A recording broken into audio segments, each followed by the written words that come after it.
केंद्र सरकार का रेल कनेक्टिविटी और यात्री सुविधाओं पर विशेष जोर। प्रधानमंत्री नरेंद्र मोदी अब से थोड़ी देर बाद वर्चुअल माध्यम से देंगे कई रेल परियोजनाओं की सौगात। मुख्यमंत्री मैया सम्मान योजना को लेकर रांची में राज्य स्तरीय कार्यक्रम, बड़ी संख्या में महिलाओं का जुटान। मुख्यमंत्री लाभार्थियों के खाते में राशि करेंगे हस्तांतरित। वित्त मंत्री राधाकृष्ण किशोर ने बताई बजट प्राथमिकताएं। 450 रुपये में गैस सिलेंडर देने की बात गठबंधन के पाले में डाला। भाजपा ने दिलाई वायदे की याद, सीएम से रुख स्पष्ट करने की मांग। और रांची में राष्ट्रीय स्कूल खेल प्रतियोगिता का शानदार आगाज, शिक्षा मंत्री रामदास सोरेन ने किया उद्घाटन। एथलेटिक्स में खिलाड़ियों ने दिखाया दम।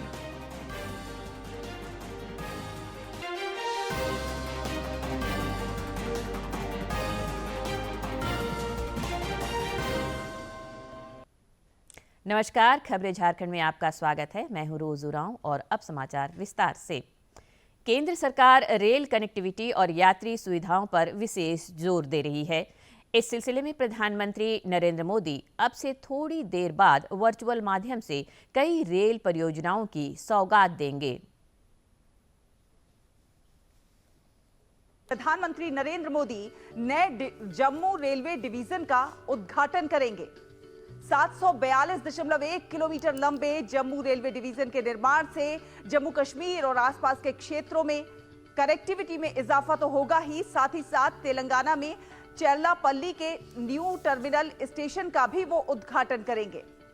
पीएम पूर्वी तट रेलवे के रायगढ़ रेलवे डिवीजन भवन की आधारशिला रखेंगे और इसी के साथ तेलंगाना के मेडचल मलकजगिरी जिले में चेरलापल्ली न्यू टर्मिनल स्टेशन को लगभग 413 करोड़ रुपए की लागत से दूसरे प्रवेश और नए कोचिंग टर्मिनल का उद्घाटन करेंगे। अच्छी यात्री सुविधाओं वाला ये पर्यावरण अनुकूल टर्मिनल सिकंदराबाद, हैदराबाद और काचीगुडा जैसे शहर में मौजूदा कोचिंग टर्मिनलों पर भीड़ को कम करेगा। प्रधानमंत्री पूर्वी तटीय रेलवे के रायगढ़ रेलवे डिवीजन भवन की आधारशिला रखेंगे। इससे ओडिशा, आंध्र प्रदेश और आसपास के क्षेत्रों में कनेक्टिविटी बेहतर होगी और क्षेत्र का समग्र सामाजिक और आर्थिक विकास संभव हो सकेगा।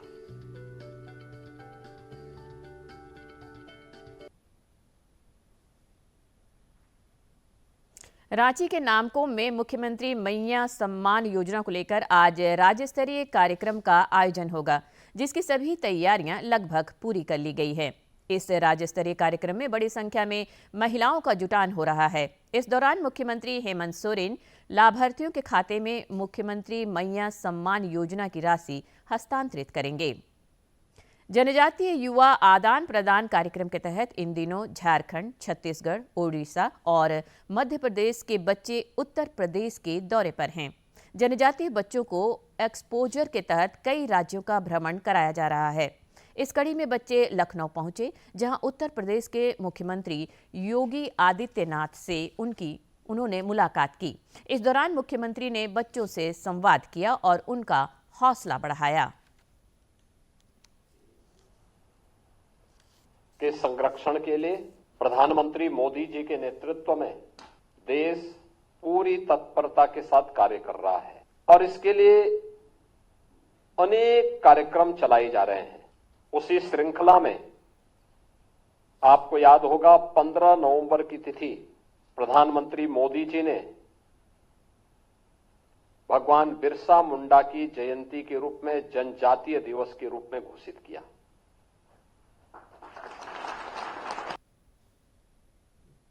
राष्ट्रीय जनजाति आयोग की सदस्य आशा लकड़ा ने कल धनबाद में आदिवासी सामाजिक संगठनों के साथ बैठक की। इस दौरान उन्होंने उनकी समस्याओं को सुना और समाधान करने का निर्देश दिया। बाद में पत्रकारों से बातचीत में उन्होंने कहा कि आदिवासी समाज को आर्थिक विकास से जोड़ना है, साथ ही समाज की सांस्कृतिक धरोहर को बचाना भी है। और विभिन्न आदिवासी समाज के साथ आज हमारी मुलाकात हुई।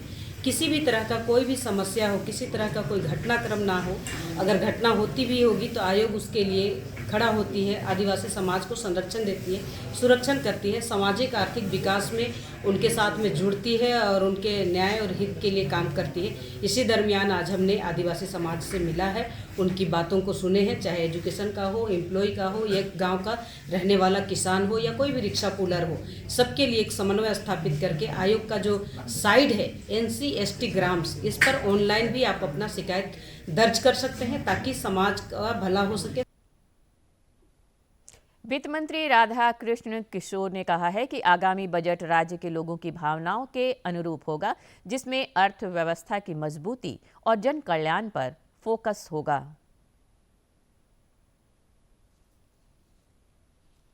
राज्य में आगामी वित्तीय वर्ष के लिए बजट तैयार करने की कवायद शुरू हो गई है।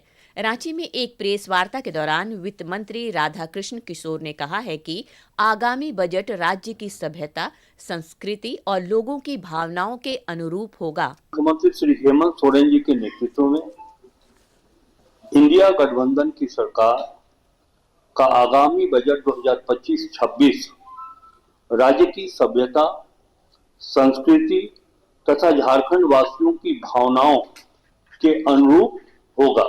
उन्होंने बताया कि बजट में लोगों के सुझाव को आमंत्रित करने के लिए सरकार ने अबुआ बजट पोर्टल और मोबाइल ऐप शुरू किया है, जिस पर राय दी जा सकती है। वित्त मंत्री ने कहा कि अर्थशास्त्रियों और बुद्धिजीवियों से विमर्श के बाद बजट को अंतिम रूप दिया जाएगा।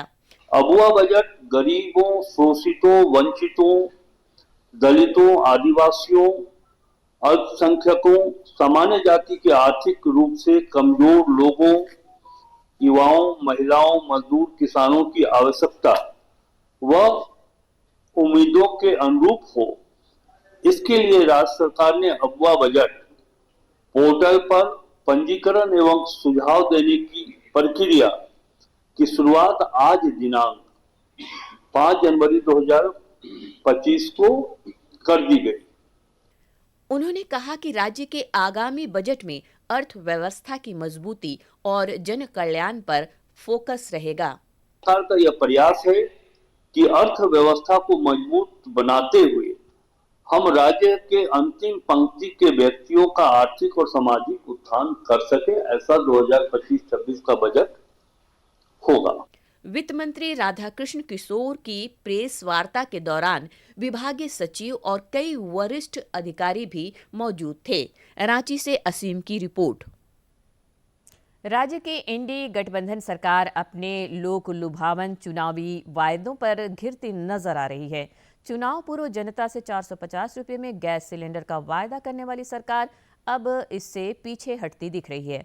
वित्त मंत्री राधाकृष्ण किशोर ने प्रेस वार्ता कर जहां आगामी बजट की प्राथमिकताएं बताई, वहीं 450 रुपये में जनता को रियायती दर पर गैस सिलेंडर के चुनावी वायदों पर उनका जवाब गोल मटोल रहा, जिस पर भाजपा हमलावर है। पार्टी ने आरोप लगाया है कि राज्य सरकार जनता को धोखा दे रही है। प्रदेश महामंत्री सह राज्यसभा सांसद आदित्य प्रसाद साहू ने सरकार को चुनावी वायदा याद दिलाते हुए कहा कि जनता के साथ धोखेबाजी करना कांग्रेस का पुराना इतिहास रहा है। उन्होंने कहा कि वित्त मंत्री के बयान पर मुख्यमंत्री को रुख स्पष्ट करनी चाहिए।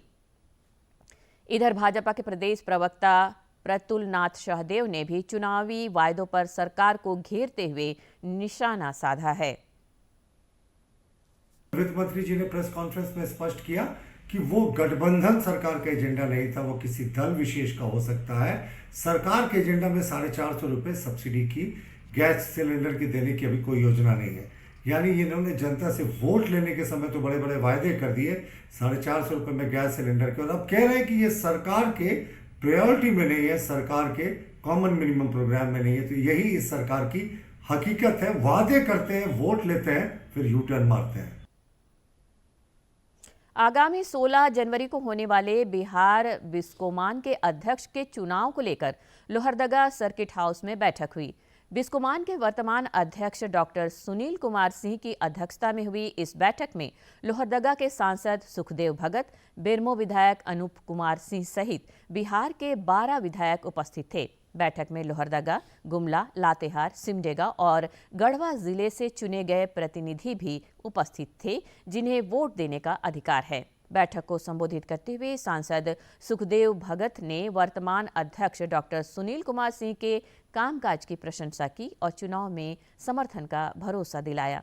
बेरमो विधायक अनूप सिंह ने भी कहा कि डॉक्टर सुनील कुमार सिंह का अध्यक्ष बनना तय है। केंद्रीय मंत्री HD कुमार स्वामी आज इस्पात उद्योग के लिए PLI योजना का शुभारंभ करेंगे।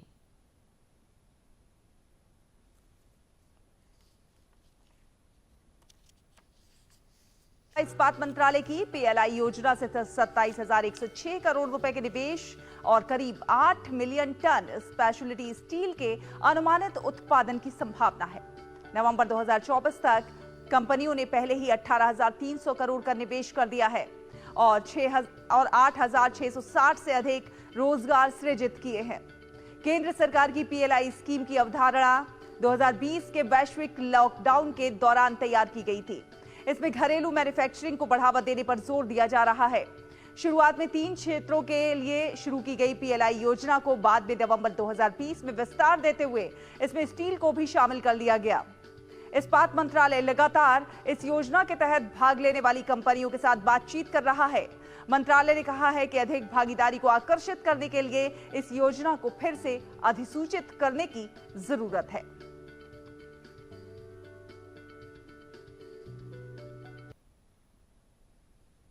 रांची में पुलिस ने चर्चित पंडरा लूटकांड और फायरिंग मामले का खुलासा कर लिया है। लूट की योजना ओरमांझी के एक होटल में बनाई गई थी, जिसमें होटल का संचालक भी शामिल था। रांची के वरीय पुलिस अधीक्षक चंदन कुमार सिन्हा ने बताया कि पुलिस ने इस मामले में 3 महिलाओं समेत 8 लोगों को गिरफ्तार किया है। इनके पास से लूट के 2,63,000 रुपये नकद, हथियार और वाहन बरामद किए गए हैं। उन्होंने बताया कि इस लूटकांड का मास्टरमाइंड प्रतिष्ठान में काम करने वाला पूर्व कर्मी था। वह भी बरामद हुआ है। शेष रकम की बरामदगी के लिए हम लगातार अभी छापेमारी कर रहे हैं। इस पूरे कांड का जो प्लॉट था वह ओरमांझी के एक वृंदावन होटल में रचा गया था। वृंदावन होटल का मालिक जो है वह भी इसमें शामिल था।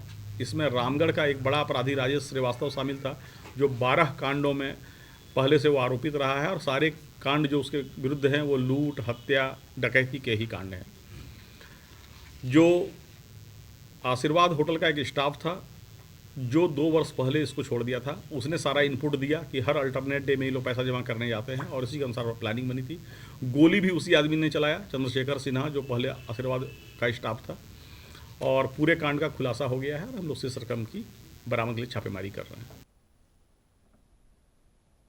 इधर पलामू के चैनपुर थाना क्षेत्र अंतर्गत गर्दा गांव में बीती रात 2 आपराधिक गुटों के बीच जमकर गोलीबारी हुई, जिसमें 2 अपराधी मारे गए जबकि 2 अन्य घायल हैं। पुलिस मामले की छानबीन में जुटी है।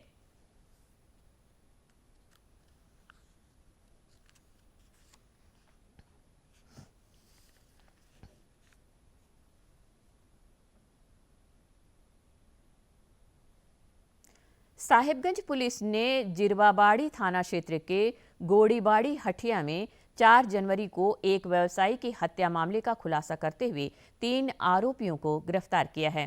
पुलिस अधीक्षक अमित कुमार सिंह ने बताया कि जमीन विवाद और एक आरोपी को जेल भेजने के बदले में यह हत्या करवाई गई थी, जिसमें 2 साजिशकर्ता और एक शूटर पकड़े गए हैं। पुलिस ने हत्या में प्रयुक्त देसी कट्टा, कारतूस और मोबाइल भी बरामद किया है।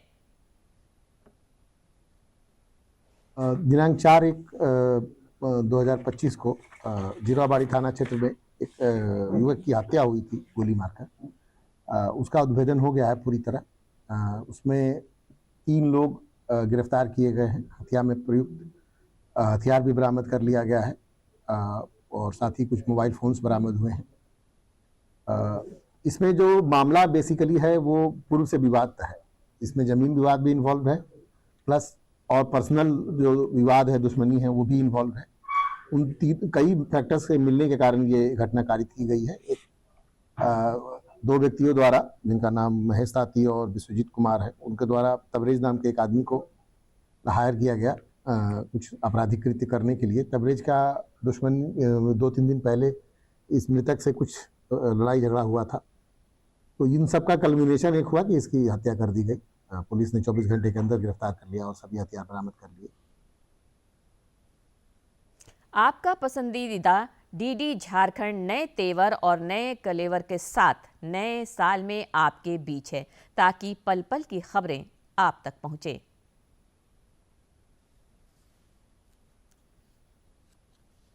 आपका अपना पसंदीदा डीडी झारखंड, गांव से लेकर कस्बों और शहरों तक की है धड़कन। सटीक, विश्वसनीय और तेज खबरों का भी है आईना। राजनीति के मंच से सत्ता के गलियारों तक, खेत से खलिहान और मनोरंजन से इंफोटेनमेंट तक, खेल के मैदान से रंगमंच की खबरों तक, सब कुछ देखिए हमारे प्रादेशिक समाचार में हर रोज दोपहर 12:30, शाम 6:30 और 7:30 बजे, सिर्फ और सिर्फ डीडी झारखंड पर।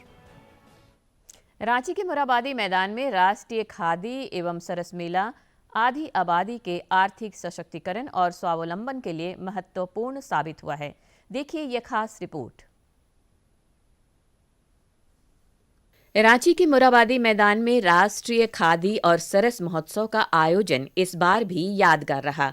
विभिन्न उत्पादों के साथ महिलाओं ने भी यहां अपनी प्रभावी उपस्थिति दर्ज कराई, जो उनके लिए आर्थिक सशक्तिकरण और स्वावलंबन को नया आयाम देता दिखा। मेला पहुंचने वाले आगंतुकों के लिए महिलाओं द्वारा संचालित प्लास मार्ट, दीदी कैफे और आदिवासी ज्वेलरी ब्रांड आदिवा के स्टॉल मुख्य आकर्षण का केंद्र रहे। पहले मिट्टी से हम लोग छांचा बनाते हैं, उसके बाद मोम धोना से धागा निकालते हैं, उसके बाद कास्टिंग डिजाइन करते हैं, उसके बाद वही ढलाई करते हैं पित्तल देके।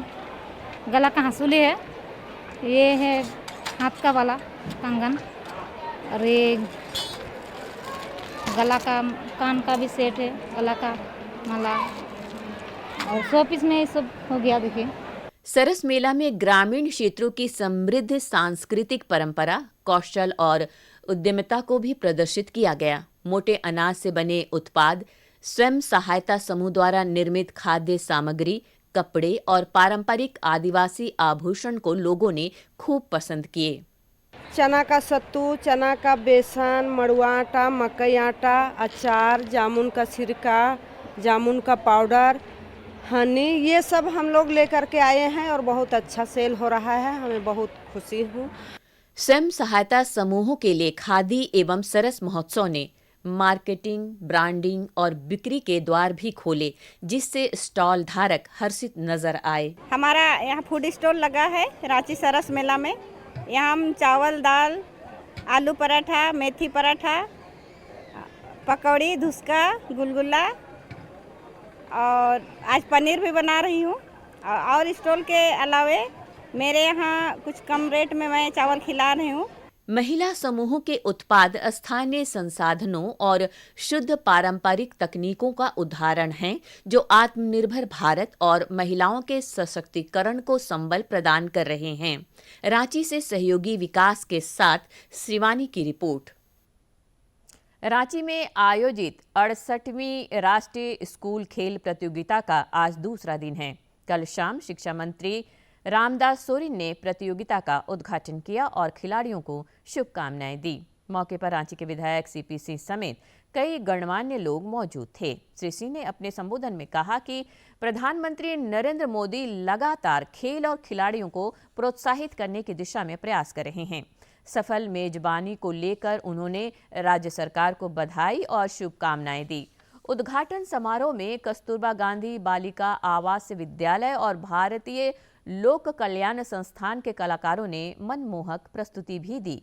संत मिखाइल नेत्रहीन विद्यालय के बच्चों की मनमोहक प्रस्तुति और खेलेगा इंडिया गीत ने भी बांधा समा। उद्घाटन से पूर्व एथलेटिक्स में खिलाड़ियों ने दम दिखाया। राष्ट्रीय स्कूल खेल प्रतियोगिता में देश भर की विभिन्न टीमों के लगभग 6000 खिलाड़ी हिस्सा ले रहे हैं। रांची को एथलेटिक्स समेत 4 स्पर्धाओं की मेजबानी मिली है। खेल जगत की महत्वपूर्ण खबरों को देखते हैं फटाफट अंदाज में। बॉर्डर गावस्कर ट्रॉफी में मिली हार के बाद कप्तान रोहित शर्मा और विराट कोहली के भविष्य पर पूछे गए सवाल पर मुख्य कोच गौतम गंभीर ने दोनों खिलाड़ियों का बचाव किया, लेकिन भविष्य पर कोई भी फैसला गंभीर ने उन दोनों के ऊपर छोड़ दिया। फरवरी 2025 में खेले जाने वाले लेजेंड 90 लीग में पूर्व भारतीय स्टार क्रिकेटर शिखर धवन और न्यूजीलैंड के धाकड़ बल्लेबाज रॉस टेलर दिल्ली रॉयल्स की कमान संभालेंगे। हॉकी इंडिया लीग में रविवार को खेले गए पहले मुकाबले में सूरमा हॉकी क्लब ने अपनी पहली जीत हासिल की। टीम ने वेदांता कलिंगा लैंसर्स की टीम को 4-3 से हरा दिया। दिल्ली हॉकी इंडिया लीग में आज सूरमा हॉकी क्लब का सामना दिल्ली एसजी पाइपर्स से होगा। दोनों टीम के बीच ये मुकाबला शाम 8:15 बजे राउरकेला में खेला जाएगा। मौजूदा एशियाई चैंपियन वरुण तोमर ने दिल्ली के करनी सिंह शूटिंग रेंज में खेले जा रहे 67वीं राष्ट्रीय निशानेबाजी चैंपियनशिप में सीनियर और जूनियर पुरुषों की 10 मीटर एयर पिस्टल स्पर्धाओं में डबल्स का खिताब अपने नाम किया। इंडियन सुपर लीग में केरला ब्लास्टर्स ने रविवार को जवाहरलाल नेहरू स्टेडियम में पंजाब एफसी के खिलाफ खेले गए मैच में 1-0 से जीत दर्ज की। विश्व के नंबर 1 टेनिस खिलाड़ी बेलारूस की आर्यन सबालेंका ने ब्रिस्बेन इंटरनेशनल का खिताब अपने नाम कर लिया है। सबालेंका ने फाइनल मुकाबले में रूस की पॉलिना कुदरमेतोवा को 4-6, 6-3, 6-2 से शिकस्त दी।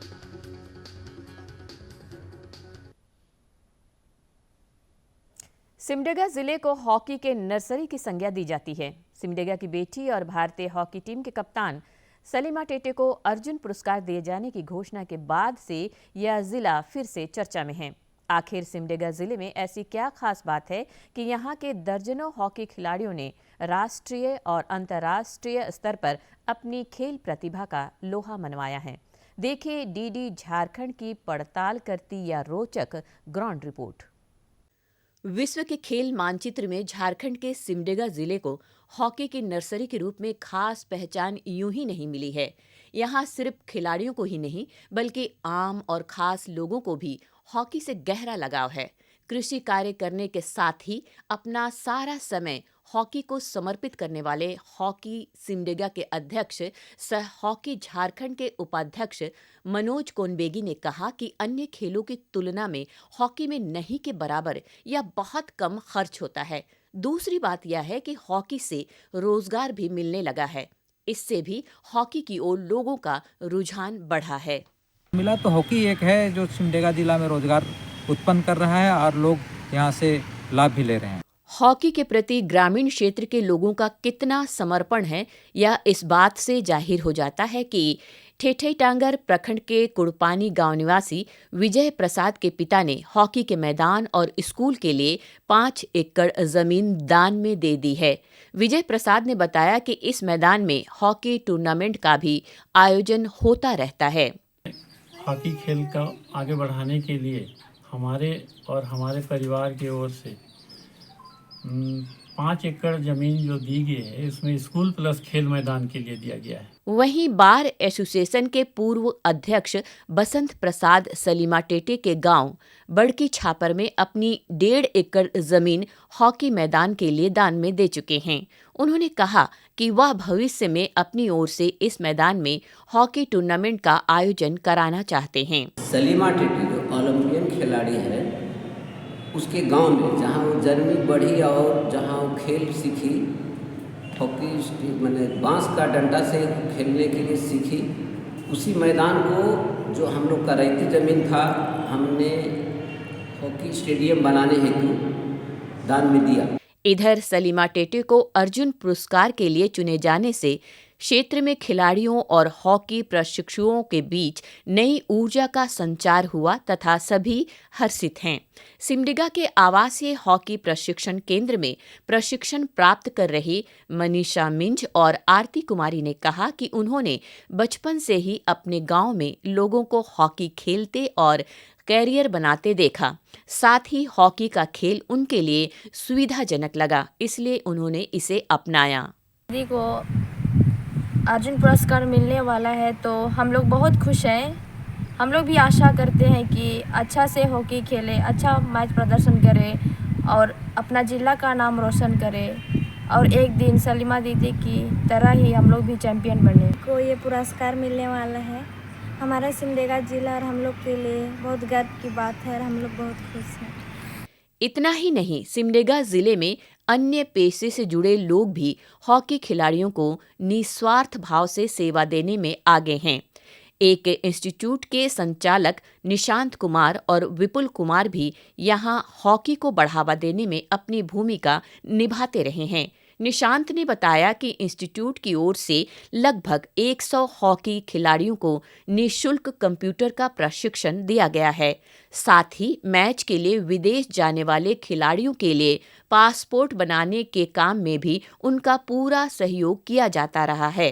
हॉकी सिमडेगा के आग्रह पर हमने लगभग 100 खिलाड़ियों को कंप्यूटर शिक्षा देने का काम किया। तो हम लोगों के द्वारा या फिर हमारे संस्था के द्वारा उन बच्चों को मतलब गाइड किया जाता है कि पासपोर्ट कैसे अप्लाई करना है या फिर टेक्निकली मतलब उनको जहाँ पे भी परेशानी होती है वहाँ पे हम लोग उनको हर संभव मदद करने का प्रयास करते हैं। सिमडेगा जिले में एक तरफ हॉकी खिलाड़ियों का संघर्ष और समर्पण है तो दूसरी तरफ दर्जनों जिलेवासियों का निस्वार्थ सहयोग और सेवाभाव भी है।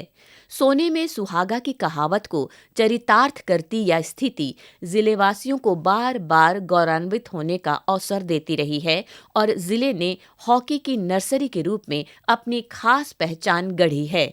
सिमडेगा से मनोज कुमार सिन्हा, मनु की रिपोर्ट।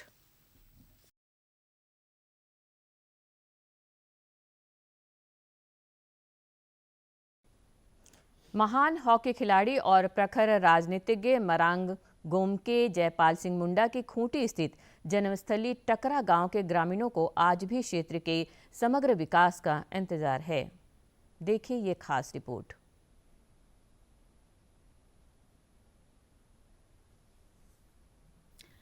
भारतीय हॉकी को शिखर पर पहुंचाने वाले मरांगोम के जयपाल सिंह मुंडा की खूंटी स्थित जन्मस्थली टकरा में विकास योजनाओं की धीमी प्रगति और तंत्र की उदासीनता चिंता पैदा करने वाली है। टकरा को आदर्श गांव के रूप में विकसित करने की योजना बनाई गई थी। कई योजनाएं धरातल पर उतरी, लेकिन कई योजनाएं आज भी आधी अधूरी हैं तथा क्षेत्र के लोगों को अब भी समग्र विकास का इंतजार है। सोलर प्लेटर टूट जाने के बाद अभी नहीं हुआ है। वो करीबन उसको नदी से हम लोग का पानी आके यहाँ पर बड़ा सा तालाब बना है, उसमें डंप करना था एक्स्ट्रा पानी और हर खेत में। मरांग गोमके का गांव टकरा कृषि प्रधान क्षेत्र है और आजीविका का यह प्रमुख साधन भी है। सरकार ने सिंचाई के लिए चेक डैम और एक बड़ा तालाब का निर्माण कराया था। लिफ्ट इरिगेशन के तहत खेतों तक पानी पहुंचाया जाना था, लेकिन खेतों तक पानी पहुंच ही नहीं पाया। समाज सेवी शोभा देवी ने कहा कि गांव में आज भी बुनियादी सुविधाएं नहीं पहुंच पाई हैं। करोड़ों की लागत से क्षेत्र में सिंचाई के लिए बने चेक डैम से लोगों को कोई लाभ नहीं मिल पा रहा है। अच्छा से बना हुआ नहीं है, हवा में ये सब पूरा उड़ गया था।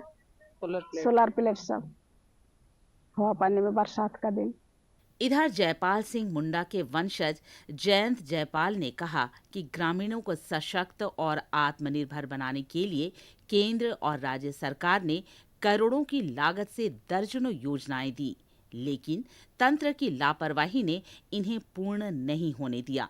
उन्होंने कहा कि कागजों में ये योजनाएं आज तक चल ही रही हैं। नतीजन क्षेत्र में खेती के लिए सिंचाई समेत अन्य मूलभूत सुविधाओं का घोर अभाव है। उस प्रोग्राम में चेक डैम बन गया है, बट वहां से जो लिफ्ट करने का व्यवस्था था, जो अभी वो सोलर पंप से करवा रहे हैं, वो काम नहीं कर रहे हैं। तो जब से वो बना है हम लोग उसका फायदा उठा नहीं पा रहे हैं। तो मेरा एक रिक्वेस्ट होगा एडमिनिस्ट्रेशन से कि उसको सक्सेसफुली कंप्लीट करा के उसको चालू कर दें कि हम लोग यहाँ पर सब्जी उगाना शुरू करें।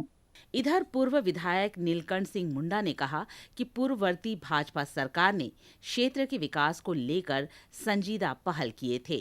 गांव के कायाकल्प को लेकर आदर्श गांव बनाने की मुहिम भी शुरू की गई थी, जिससे गांव में कई बुनियादी सुविधाओं का विकास हुआ। जब मैं विधायक बना तो मैं इस क्षेत्र के साथ साथ इस टकरा गांव के विकास के रास्ते पे आगे बढ़ाने का काम किया। हम सबको जानकारी है कि अभी आप ये चुकरू मोड़ से जो आगे यहाँ पर बगल में एक नदी है, उस नदी में मैं सबसे पहला पुल बनाने का काम किया और आवागमन का सुविधा यहाँ देने का काम किया। वहीं तो अंत में मुख्य समाचार एक बार फिर।